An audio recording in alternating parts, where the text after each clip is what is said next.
दुनिया में corona virus vaccine का आगाज़ हुआ तो उस पर कहीं भी किसी भी तरह के कोई एतराज़ात का सामना वैक्सीन को नहीं रहा,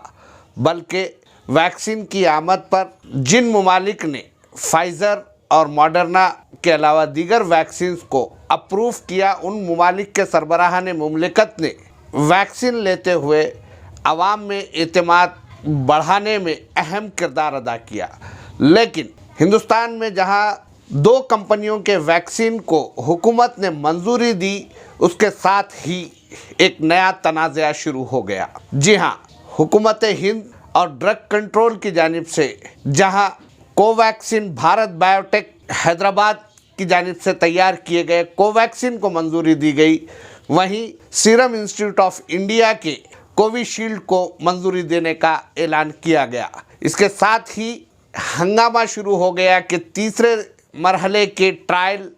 मरहले के तजुर्बे के बगैर दोनों कंपनियों के वैक्सीन को मंजूरी दी गई है। अगर ये हकीकत है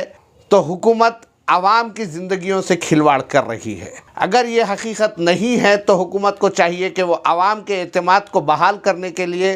तमाम रियासतों के चीफ मिनिस्टर्स, खुद प्राइम मिनिस्टर और मरकज़ी वज़रा कोविशील्ड और कोवैक्सीन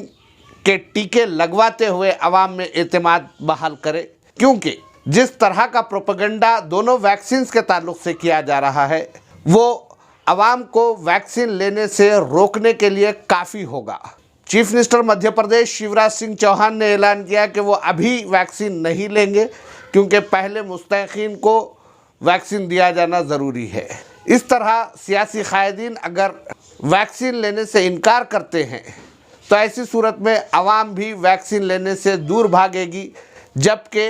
वर्ल्ड हेल्थ ऑर्गेनाइजेशन का कहना है कि जब तक हर शख्स को वैक्सीन नहीं लगाया जाता, जब तक हर शख्स महफूज नहीं हो जाता,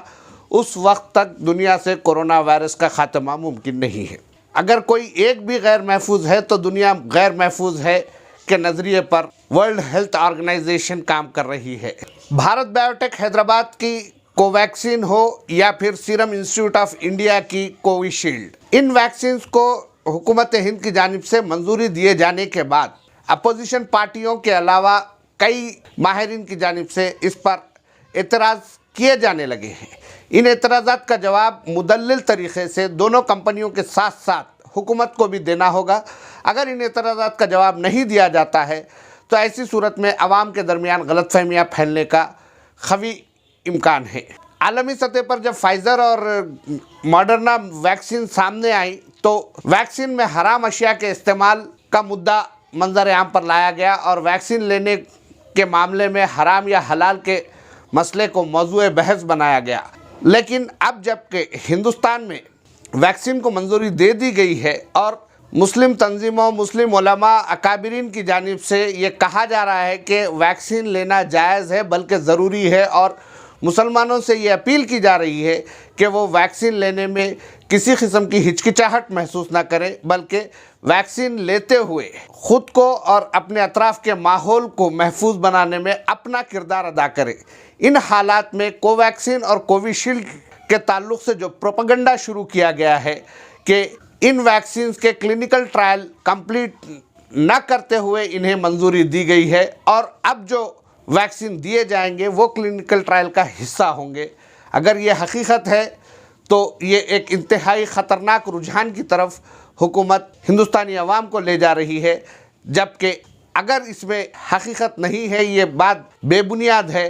तो हुकूमत को चाहिए कि वो मुदल्लिल तरीक़े से इस बात को साबित करे कि किस तरह से कोवैक्सीन और कोविशील्ड को इजाज़त दी गई है कि वो इमरजेंसी इस्तेमाल को यकीनी बनाएं।